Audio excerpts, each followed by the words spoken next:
The WWE Universe just saw something no one, and I mean no one, ever expected. Roman Reigns has done the unthinkable. He didn't just call for backup. He resurrected the Shield, with none other than Dean Ambrose and CM Punk by his side. Yes. You heard that right. This isn't a reunion. This is a declaration of war. Smash that subscribe button because what happened next left the wrestling world absolutely unhinged. It started with chaos. The lights in the arena suddenly blacked out. No warning. No countdown. Just pitch black. When they came back on, three shadows stood in the ring. And then we saw them, Roman Reigns, flanked by a wild-eyed Jon Moxley, you knew him as Dean Ambrose, and a smirking, dangerous CM Punk. All three were rocking black Shield vests. And in that exact second, the entire building exploded. Fists were raised. Chins were dropped. People screamed so loud, you'd think the Undertaker had risen from under the ring again. It was real. It was happening. The Shield was back, but this time, different. This time, it wasn't about justice. It was about vengeance. Now let's talk about the insanity of it all. Jon Moxley left WWE years ago, middle fingers in the air. CM Punk has spent more time feuding with Reigns than actually wrestling him. And yet, here they are, allied. Calm. Focused. Dangerous. Which begs the question. What in the world could bring these three lunatics together? And more importantly, who's their target? The lights were up, but no one in that arena could believe their eyes. Reigns picked up the mic first.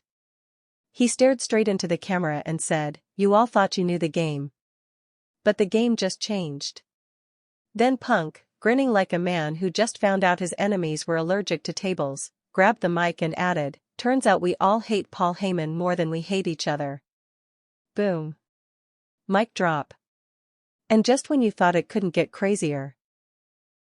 Moxley stepped forward, silent until now, pulled a folded paper from his vest, Heyman's old notes from the original Shield betrayal in 2014, and set it on fire with that familiar lighter of his. No words. Just fire.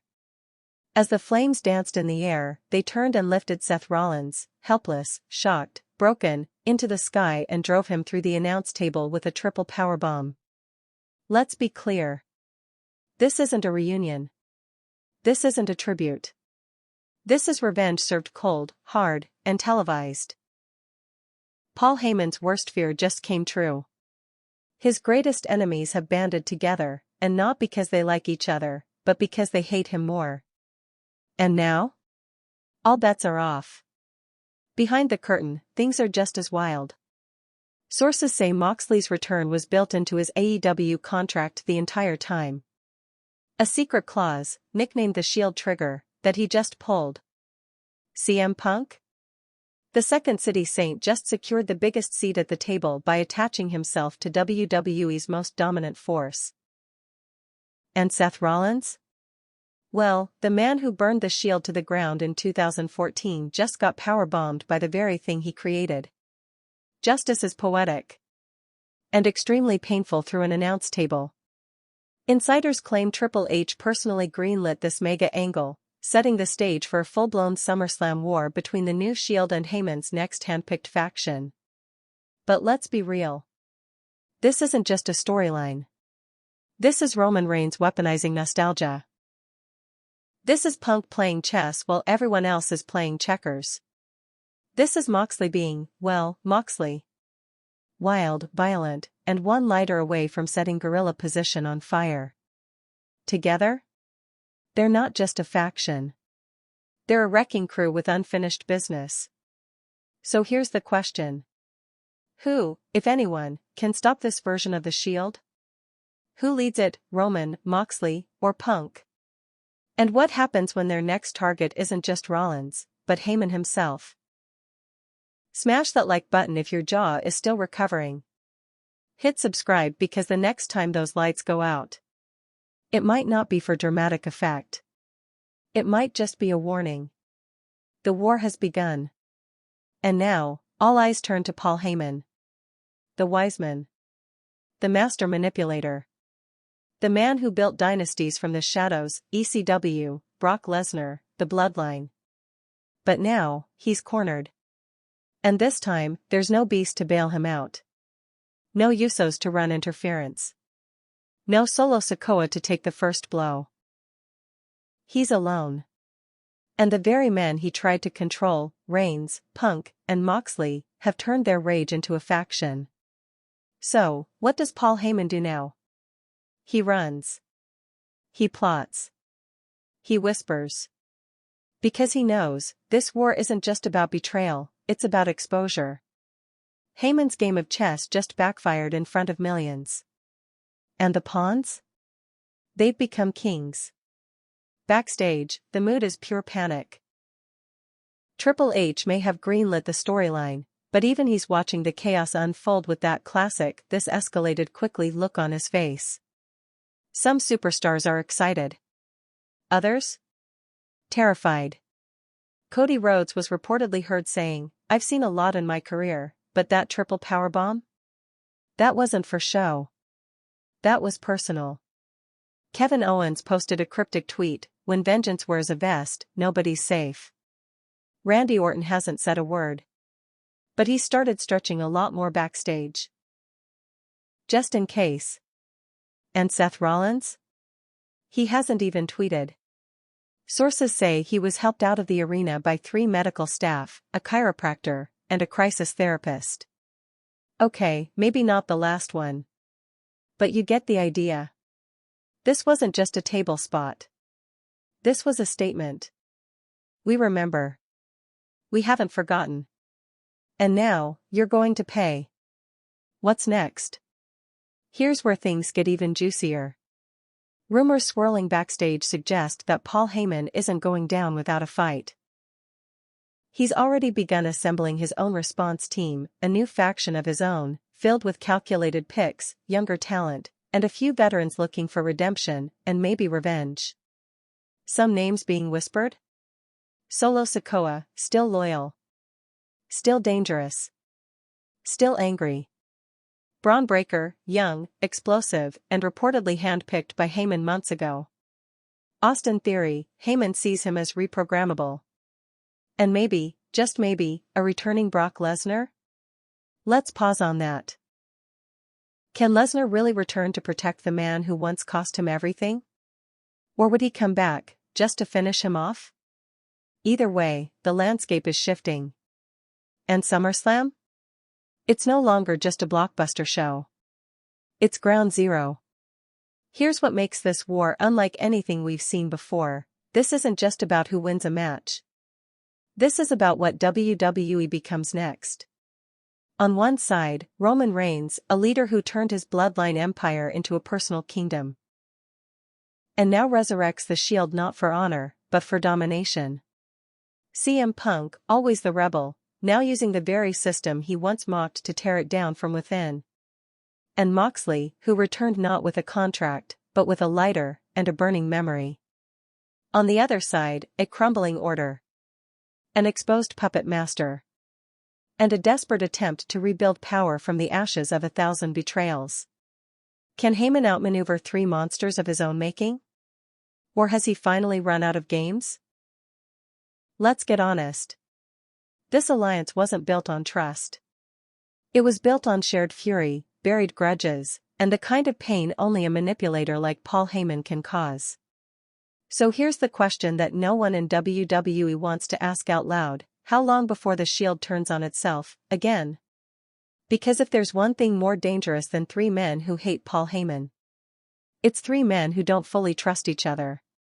The Shield is back. But this isn't about justice in black vests. This is about vengeance wrapped in nostalgia, rebranded for war. Punk. Reigns. Moxley. 3 egos. 3 pasts. 1 cause. For now. But when the lights go out again, will they be targeting Heyman? Or each other? Smash that like button if you're not ready for what comes next. Drop your predictions in the comments. Who turns first? Punk, Roman, or Moxley? Can Heyman survive this fallout? And who's really pulling the strings behind all this chaos? Hit subscribe. Turn on notifications. Because the war has started, and you don't want to miss the next explosion. The calm before the carnage? Backstage tension is already boiling. Roman Reigns may be front and center, but he's not the same man who debuted in the Shield back in 2012. Back then, he was the muscle. Now? He's the architect of a new agenda. He's not following orders anymore. He's giving them. But how long will Moxley obey a leader? How long will Punk tolerate silence? Remember, this trio isn't built on friendship.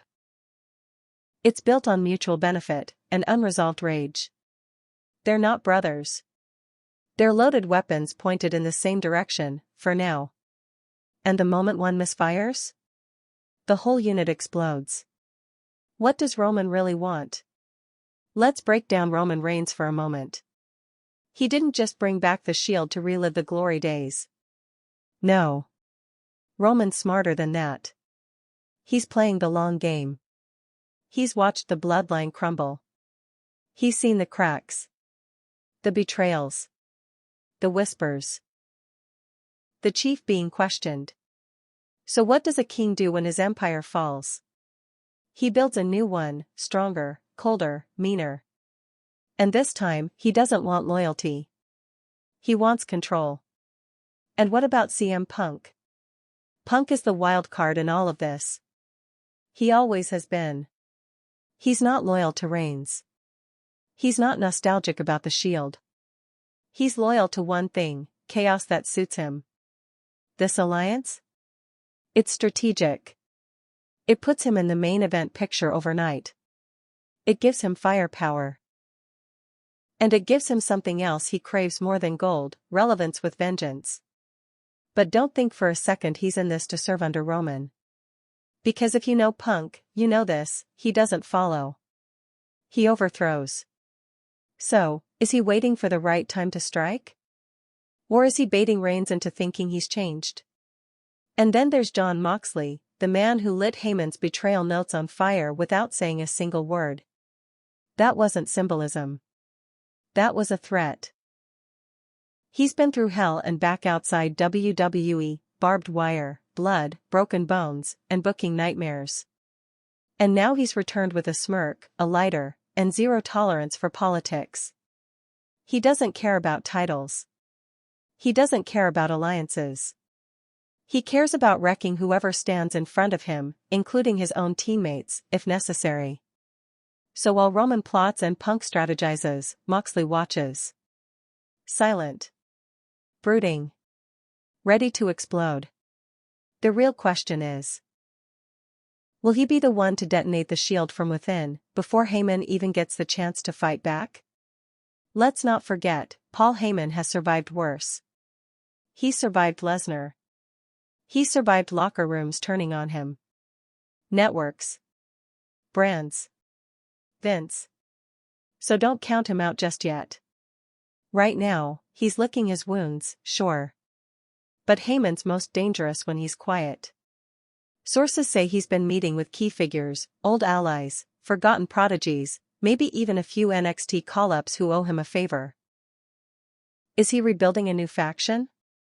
Or is he manipulating one of the Shield's own members, from the inside?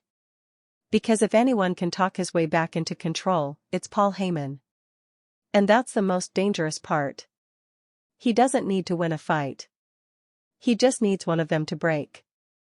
What if the real war is within? Let's look at the bigger picture. Roman wants power. Punk wants control. Moxley wants destruction. They're all on the same team, for now. But every alliance has a fault line. And this one? It has 3. What happens the first time Roman gives an order and Punk refuses? What happens when Moxley sees Punk as another talking head? What happens when the lights go out again, and this time, one of them doesn't show up? This war with Heyman may have started the fire. But what's coming next? That's where the real war begins. Triple H is planning something massive. That much is clear. This isn't just another storyline. This is a chessboard where every move feels calculated. But nobody knows who the real Grandmaster is. Could we see a Shield versus Heyman's faction showdown at SummerSlam? Could this lead to a fatal four-way between Reigns, Punk, Moxley, and Rollins? Or, here's the craziest possibility yet, is this entire war a setup for Roman Reigns versus CM Punk at WrestleMania? Because make no mistake, there will be betrayal. There will be blood. And someone is not making it out of this war the same. Smash that like button if you're ready for the next implosion. Drop your predictions below. Who will crack first, Roman, Punk, or Moxley? And hit subscribe, because this isn't the end of the story. It's just the beginning. The Shield is back. But not for justice. Not for peace. This time, they've returned, for war. Let's be brutally honest, this version of the Shield? It's not about justice. It's not about fixing the past. It's not about honor. This is about unfinished business, held together by duct tape, fury, and a mutual desire to destroy Paul Heyman before he spins another web. But here's the problem. Fire doesn't hold shape. It burns. And when you put 3 fire starters in the same locker room, something, or someone, is bound to go up in flames. CM Punk is already doing what he does best, talking. Backstage, he's speaking just loud enough to be overheard. He's asking questions like, why does Roman get to decide the game plan? Isn't this a group, not a kingdom? Since when does a tribal chief run the Shield? Classic Punk. Stirring the pot while smiling for the camera. And Roman hears it. Oh, he hears everything. But so far, he's not reacting. He's letting it slide. Letting Punk speak. Why? Because Roman knows, silence is more intimidating than argument. Let Punk talk. Let Moxley brood. But if either of them steps out of line? The tribal chief will remind them, he's not asking for obedience. He's demanding it. Meanwhile, Moxley hasn't said a word since the mic drop and the lighter stunt. And that's what makes him terrifying. He's in every meeting. Every strategy session. Every backstage gathering. But he doesn't contribute. He listens. He watches. He sharpens his boots and tapes his wrists, like he's preparing for something else entirely. Is he waiting to strike when they're weakest? Is he already regretting coming back? Or, is he just the first to realize this alliance has an expiration date? Because if anyone knows what happens when egos collide, it's the man who walked out of WWE the first time with blood on his knuckles and a storm in his eyes. And make no mistake, Jon Moxley doesn't do long-term loyalty. He does long-term damage. Now let's talk about the wild card no one's focused on, Seth Rollins. He may be broken. He may be bruised. He may be silent. But this is Seth freaking Rollins. The same man who built the Shield, destroyed it, rebuilt his career, and danced through fire to become WWE's MVP. And here's what's scary, he knows these men better than anyone. He knows their weaknesses. He knows how to break them, again. Don't be shocked if Rollins returns with a vengeance of his own, maybe not to save Heyman, but to bury all of them. Because no matter how many times you powerbomb the architect, you better believe he's already designing your downfall. Is Heyman creating a monster of his own? Now, let's not pretend Heyman is just hiding in a dark office crying into his phone. That's not how Paul Heyman works. He's not planning revenge. He's engineering a monster.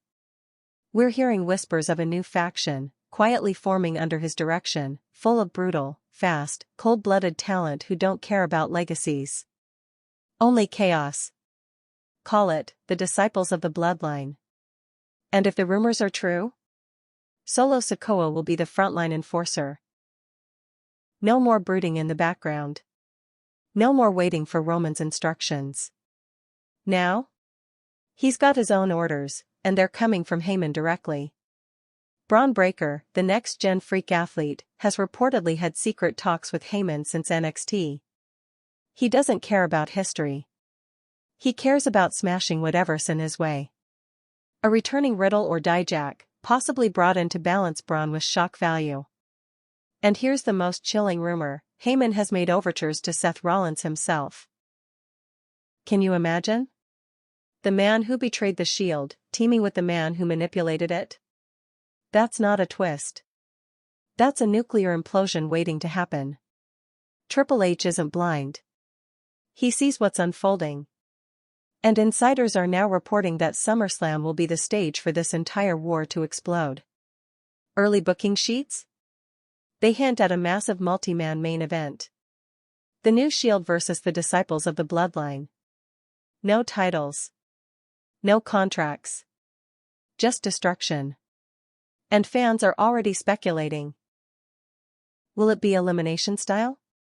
Will someone betray their team mid-match? Will Seth show up, and if so, whose side will he be on? And perhaps the most important question, when the dust settles, who will still be standing? Because one thing is clear, this isn't just a summer storyline. This is WWE's new Civil War. The end? Or the beginning? So, where does this leave us? Roman Reigns, power-hungry, calculating, and deadlier than ever. CM Punk. Sharp-tongued, spotlight-hungry, and 2 promos away from exploding the alliance. Jon Moxley, quiet, boiling, and possibly seconds from betrayal. Paul Heyman, humiliated, yes, but rebuilding in silence. Seth Rollins, bruised, yes, but watching, planning, and waiting. And us? We're just the lucky fans caught in the crossfire. So hit that like button if you're ready for the most explosive feud in WWE history. Drop your predictions in the comments. Will the Shield survive the summer?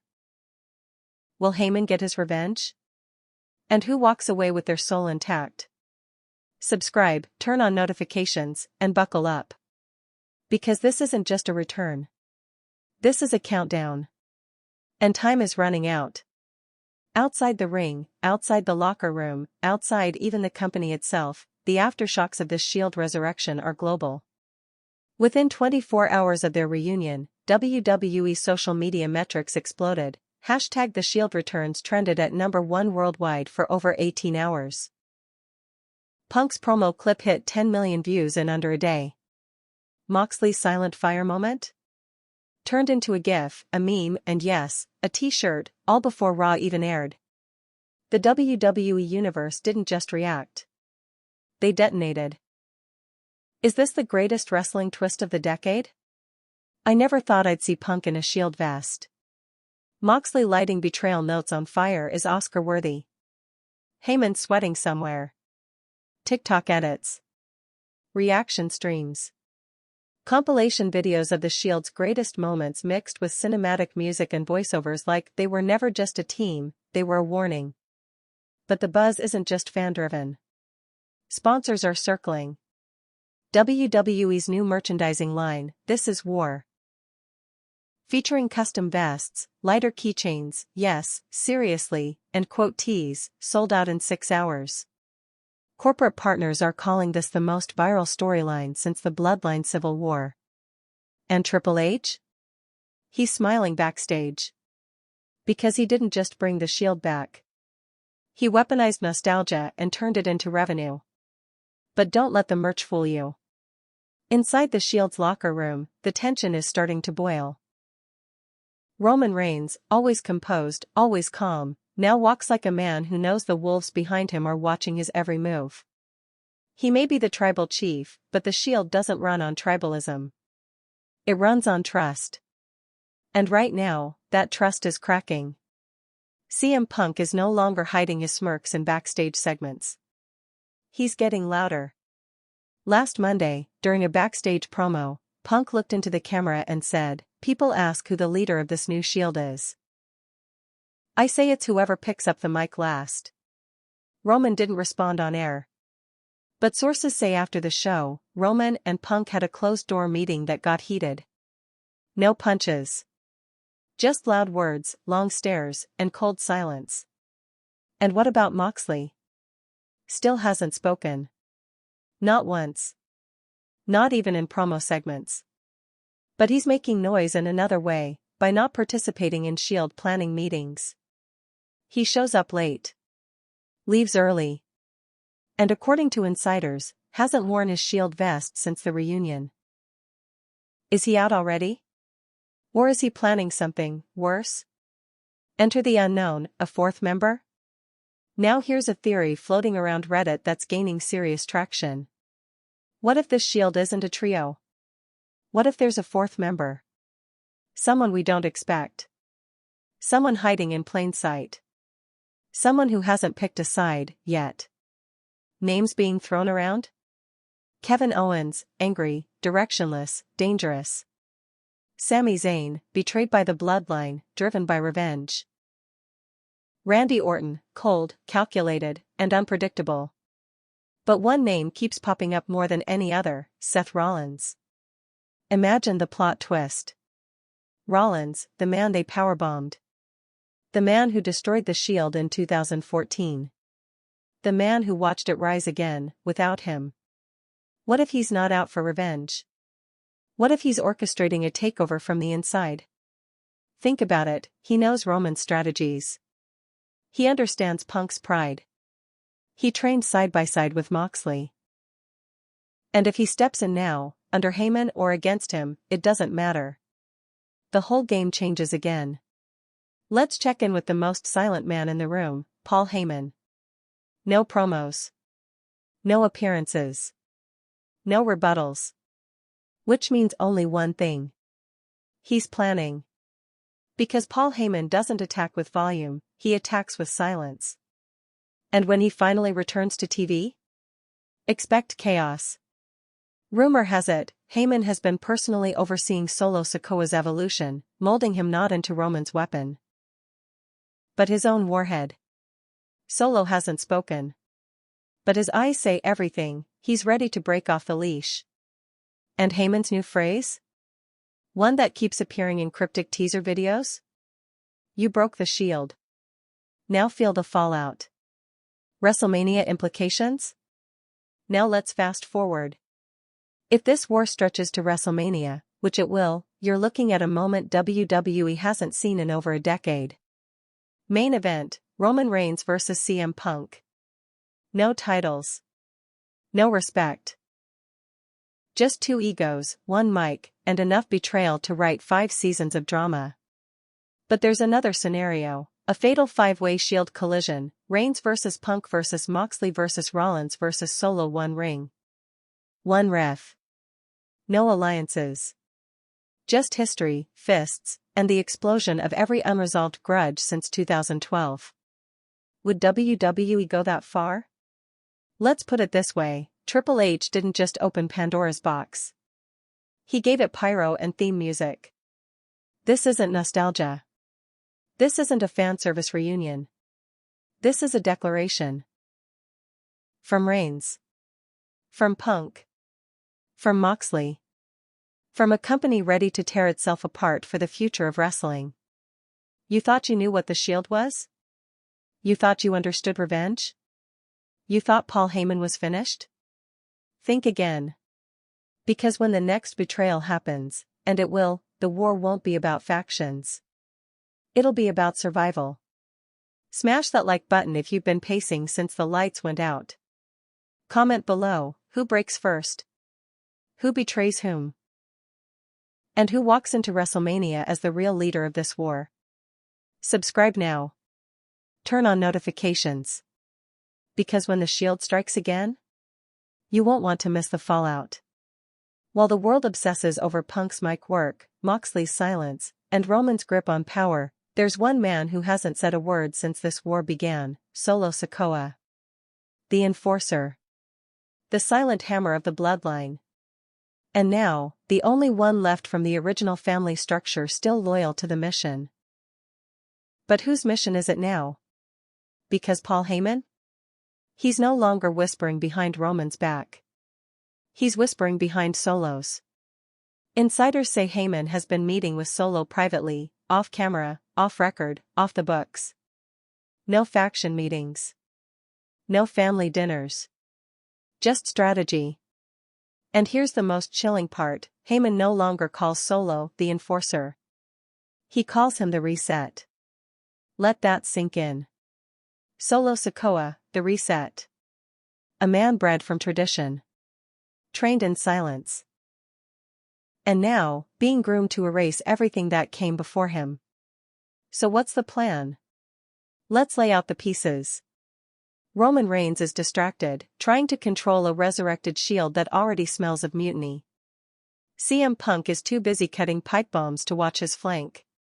Jon Moxley? He's unpredictable, unstable, and one light flick away from burning the whole locker room down.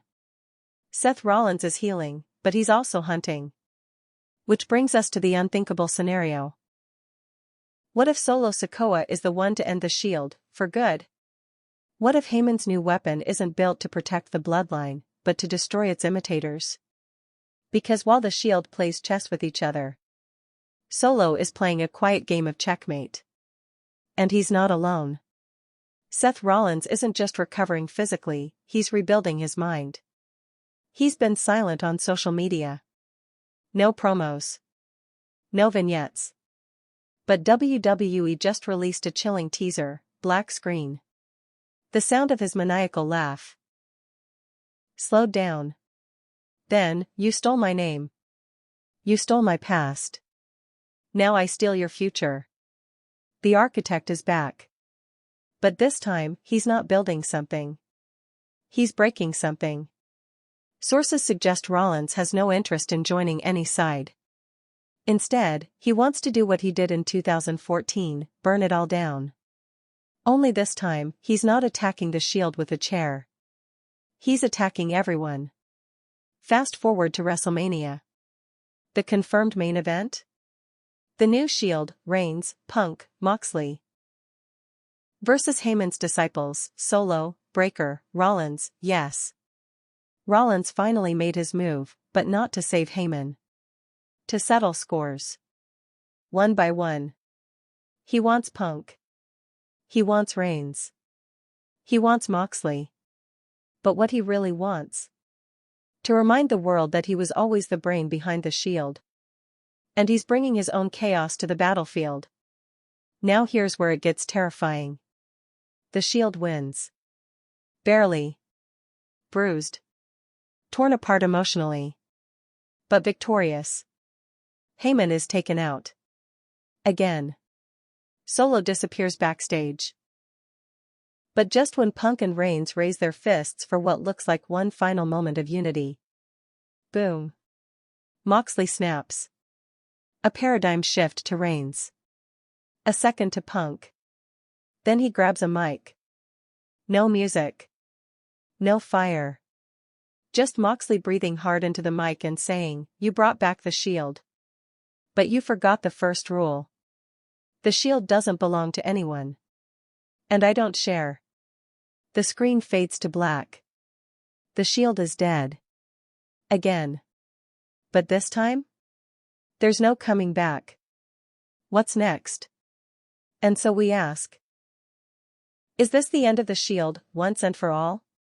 Has Moxley become the final enemy? What happens when there's no alliance left, only vengeance? And where does Solo Sikoa strike next, now that he's free from every bloodline, Shield, and lie? The board is wiped clean. The war is over. But the battlefield? Still full of players. Still full of weapons. Still full of unfinished stories. Smash that like button if you just got chills. Comment below, who should rise now, Solo, Moxley, Rollins? Or someone we haven't seen coming? And hit that subscribe button, because if WWE's writing a new chapter, you'll want to see the first betrayal unfold in real time. Because in this story, there are no heroes. Only survivors. WrestleMania has come and gone, but instead of closure, it left a crater. Roman Reigns was stretchered out, no gold, no allies, no crown. CM Punk walked away without speaking to anyone. Seth Rollins vanished before the cameras even cut to black. And Jon Moxley? He stood in the ring alone, breathing like a man who just set fire to everything. The Shield was reborn. And then self-destructed in the same night. Now the WWE Universe is asking, if the Shield is gone, who rules the chaos left behind? Moxley didn't return to WWE for nostalgia. He came back for one reason, to remind everyone what pain feels like. In the weeks following WrestleMania, he's gone rogue. He doesn't show up with theme music. He doesn't cut promos. He shows up when he wants. And starts fights no one is ready for. He attacked Cody Rhodes backstage during a promotional shoot. He brawled with Finn Balor mid-interview and left him unconscious under scaffolding.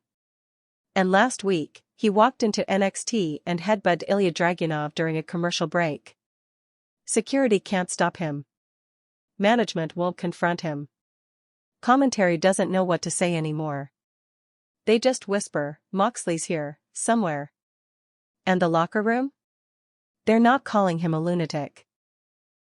They're calling him the end of structure itself. While Moxley burns bridges, another man is building an empire, without saying a single word. Solo Sikoa, post-Heyman, post-Roman, is on a silent warpath. But he's not fighting for revenge. He's fighting for the throne that no one sees him claiming. He's begun targeting every prince of WWE. He took out Braun Breaker during a handshake segment. He spiked Dominic Mysterio so hard, Ray came out of retirement for one match. And Solo destroyed him, too. He ambushed LA Knight during a dark match and left the ring without a single taunt. No promos. No catchphrases. Just a look. One stare. Cold. Inevitable. The message is clear, I don't want to be tribal chief. I want to be something worse. The man you can't predict. The man you can't stop. The last man standing. What's left of WWE now? Roman Reigns is gone. Off-screen. Rehabbing. Reflecting. Or maybe planning something darker than we've ever seen. Heyman hasn't been seen in weeks. Punk has disappeared into the shadows again, reportedly nursing injuries and backstage frustrations. Rollins is rumored to be in talks with both Raw and SmackDown officials, but no one knows if he's coming back, or just waiting for the right moment to blow it all up again. The locker room is fractured. There is no main faction, no dominant champion, no company face. And fans are asking, is this the post-Shield WWE? A company with no kings, only chaos? And maybe that's the point. Because from this chaos, new monsters are forming. In the absence of leaders, others are stepping into the light. Gunther, now holding the World Heavyweight Championship, has begun delivering open challenges, but he's starting to look over his shoulder every time Solo's name is mentioned. Ilya Dragunov, after surviving Moxley's backstage beatdown, has challenged him to a no-holds-barred match at Clash at the Castle.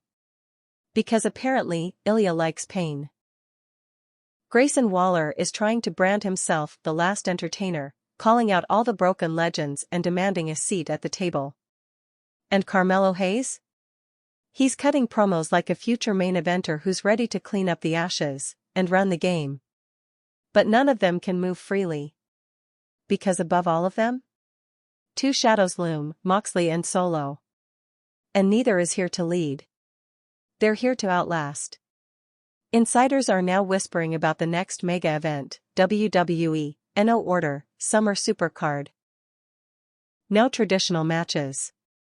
No tag team rules. No alliances respected. Every match? Personal. Violent. Chaotic. Confirmed concepts, Moxley vs. Ilya Dragunov, no-holds-barred Gunther vs. Solo Sikoa, World Heavyweight Championship Rollins returns? Maybe. But he chooses who he faces when he appears. And the main event? Still unannounced. But rumor has it.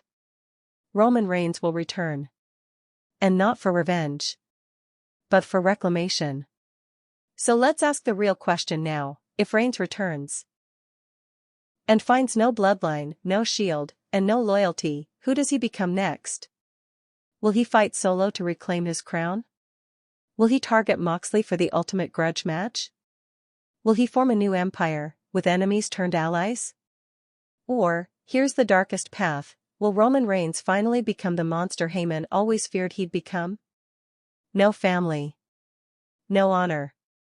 Just vengeance. Smash that like button if you're here for Moxley Unleashed. Drop your predictions. Who takes over WWE? Moxley? Solo? A returning Roman? Or someone else entirely? And subscribe, because we're not watching a company anymore. We're watching a battlefield, with no generals.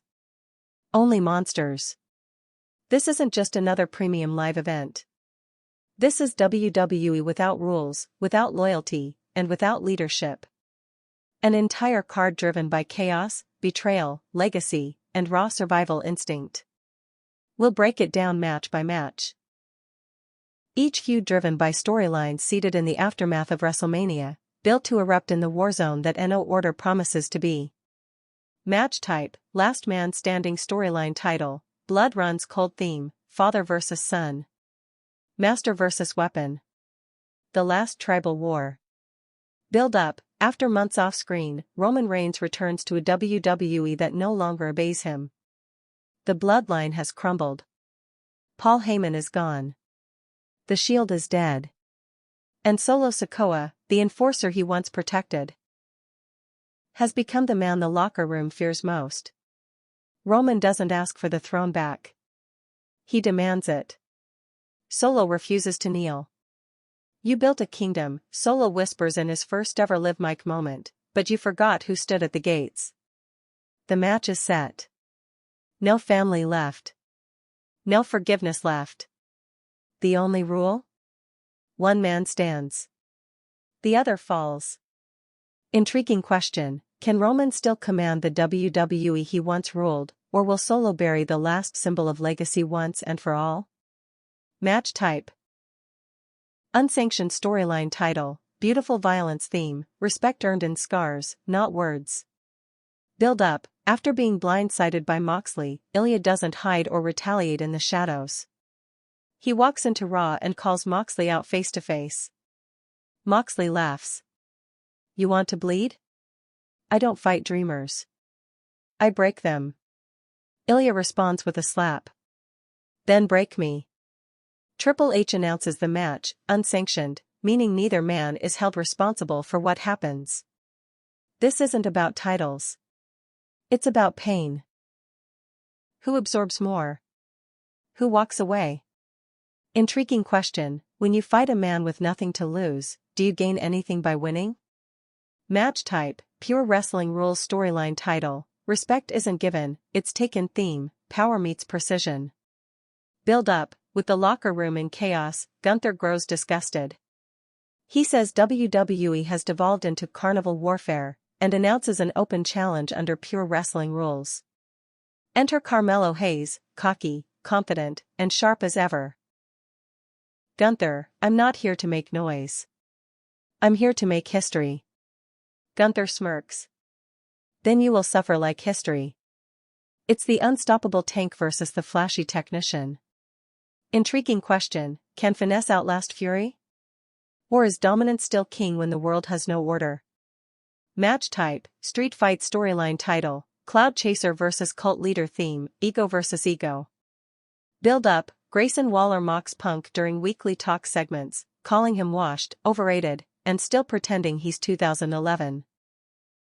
Punk doesn't respond until one night, after Waller beats a mid-carder, the lights go out. A message appears, I'm not back to talk. I'm back to shut mouths. The week after, Punk walks into Waller effect and knocks him out cold on live TV. The match is made. No rules. No filters. Waller is desperate for clout. Punk is here to kill it. Intriguing question, can Waller survive the very attention he craves? Match type, 2 out of 3 fall storyline title, The Last Man Standing theme. The survivors of chaos finally collide. Build up, KO calls out Rollins during a promo, everyone's gone mad. Punk. Roman mocks. You? You're just pretending you're still the architect. Rollins returns with venom, at least I built something. You? You've been a passenger for years. Tension erupts into brawls, tag team implosions, and deep personal shots. Triple H steps in. Settle it. Wrestling, not weapons. A 2 out of 3 falls match is booked. Two veterans, two souls broken by war, fighting for what's left of their pride. Intriguing question, when your best years are behind you, can one last war make you immortal? Match type, Tag Team Power Clash storyline title, The Four Pillars theme, dominance. Future. Legacy. Build up, WWE's women's division is caught in the same war zone. These four powerhouses represent different eras and styles. Becky, the voice. Rhea, the monster. Bianca, the icon. Jade, the future. Tensions spark during backstage encounters, contract signings, and crossed paths during title pursuits. But Triple H steps in. Before any titles are decided, we find out who the backbone of this division really is. Intriguing question, is legacy stronger than potential?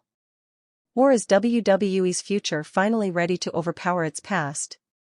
A final slot remains unannounced. Rumors swirl. Bray Wyatt tribute match? The Rock's return? A returning faction like Undisputed Era? Or could it be Roman Reigns not in the main event, but starting a new faction entirely?